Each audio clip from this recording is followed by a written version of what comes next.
Okay, very good. So phrase number 5 of our top 10 countdown is "that's a red flag." Take a look and listen. Oh, wait a minute. Sorry about that. Let's try that again. All right. There we go. All right. It's a red flag. That turns me on. If it gets the attention of law enforcement, it gets the attention of young, hot females. Red flags are turn-ons for girls, guys, and that's all there is to it. If a woman says XYZ is a red flag, it means she's turned on by him. Again, Myron, Fresh, you guys have interviewed thousands of girls over the years.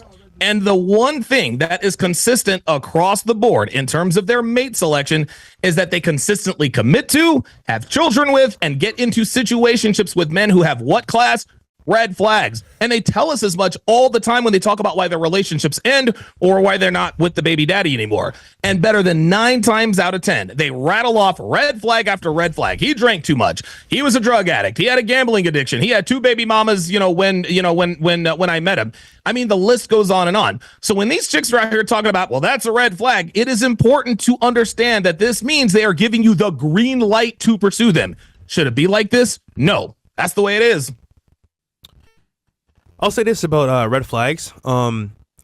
If you talk to a woman and she's giving you a lot of like what her ex or, for example, guys she dated in the past have done, it's a record of who she actually likes and likes to be around. Now, she may want to make a change and try out a new type of guy, but for the most part, her history shows that she's into XYZ. Now, everything other than hitting women. Women aren't as open-minded sexually as we are, guys. Keep that in mind. They typically tend to stay in their niche. Like they're far more restrictive when it comes to giving men opportunities than you are when it comes to giving women opportunities. Sorry. You're saying? Yeah, go ahead. Fresh. You me for that? This nigga, bro. How's it finished, bro? All right, so listen. This is where I was going with this. That's a different tangent. Now, listen, right? That whole pretext of her history is going to give you a lot of insight on who she really dates.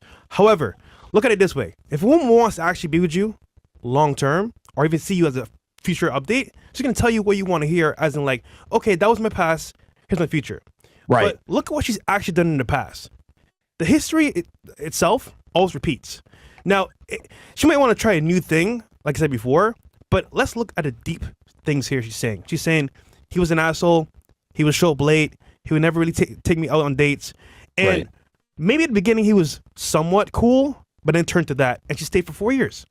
Now, why she stayed for 4 years or more is because that was her guy. And the other guys were pretty much the same as that other guy. So if you could read into that and say, okay, if I want to make this work somewhat to my advantage, I know how to play the cards in the future. I'm going to leave it there.